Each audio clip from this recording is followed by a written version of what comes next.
আজ শেয়ার করছি একদম রেস্টুরেন্ট স্টাইলে তৈরি দেশি মুরগির চামড়া সহ মজাদার রেজালার রেসিপি। সহজ ভাষায় এমনভাবে বানিয়েছি যেন আপনি ঘরেই সেই একই রেস্টুরেন্টের স্বাদ পেয়ে যান। চামড়া সহ পিসগুলো রান্না করেছি যাতে আসল দেশি স্বাদটা বজায় থাকে। আশা করি এই সহজ রেজালার রেসিপি আপনাদের ভালো লাগবে, আর ভালো লাগলে আমার চ্যানেলটি সাবস্ক্রাইব করে ভিডিওটি লাইক কমেন্ট শেয়ার করে আমার সঙ্গে থাকবেন। চলুন দেখে আসি সুস্বাদু মজাদার রেজালার রেসিপি। চামড়া সহ দেশি চিকেন আছে 1 কেজি। চামড়া সহ এই রান্না করলে অসাধারণ স্বাদ হয়। চামড়া সহ একবার তৈরি করে দেখুন কতটা মজা হয়। এখন চিকেন মেরিনেট করব। স্বাদ অনুযায়ী লবণ দিচ্ছি বা পরিমাণ মতো। রসুন বাটা 1 টেবিল চামচ, আদা বাটা 1.5 টেবিল চামচ, আর কাজু বাদাম বাটা 2 টেবিল চামচের একটু বেশি। হাফ কাপ মিষ্টি দই দিচ্ছি, চাইলে টক দইও দিতে পারবেন। সেক্ষেত্রে মাংস সিদ্ধ হওয়ার পরে ব্যালেন্স অনুযায়ী চিনি দিতে হবে। সবকিছু এখন মিশিয়ে দিব। একটু সাদা তেল দিব যাতে মশলাগুলো মাংসের গায়ে গায়ে লেগে থাকে। আসলে এই কাজটা হাত দিয়ে করতে হবে। হাতের স্পর্শ ছাড়া কোনো রান্নাই সুস্বাদু হয় না। এখন মাংস মেরিনেট করব। সময় থাকলে 1 ঘন্টা করব, না থাকলে 30 মিনিট। এ সময়ে মশলা মাংসের মধ্যে সেট হয়ে যাবে। সময় নিয়ে মেখে নিয়েছি, মাখা হয়ে গেছে। 30 মিনিটের জন্য মেরিনেট করে রাখলাম।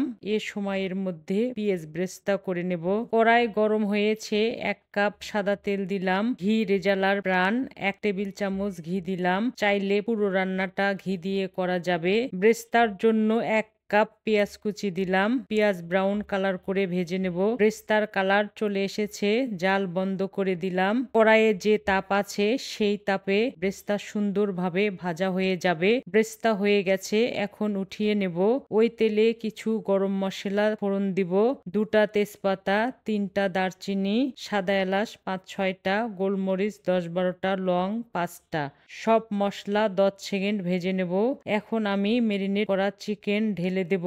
বাটিতে একটু মশলা লেগেছিল, ধুয়ে দিলাম। এখন মশলার সঙ্গে মাংসগুলো সুন্দরভাবে কষিয়ে নেব। এতে চিকেন আর মশলার কাঁচা গন্ধটা চলে যাবে। প্রায় 15 থেকে 20 মিনিটের মতো মিডিয়াম আঁচে সুন্দরভাবে চিকেনগুলি আমি কষিয়ে নিয়েছি। চিকেনের কালার চেঞ্জ হতে ধরেছে, তেল ভেসে উঠেছে। এ পর্যায়ে অর্ধেক পেঁয়াজ ব্রেস্তা দিব।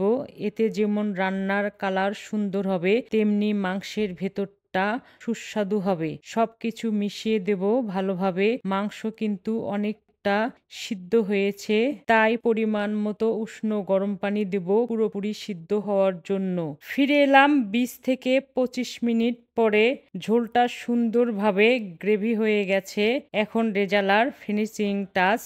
তো চাইলে এই পর্যায়ে 1 কাপ গরুর দুধ দিতে পারেন। এখন আমি বাকি ব্রেস্তা সুগন্ধির জন্য দিলাম। 5-6টা কাঁচামরিচ দিলাম রিফ্রেশিং এর জন্য। 8-10টা কাজু বাদাম দিলাম।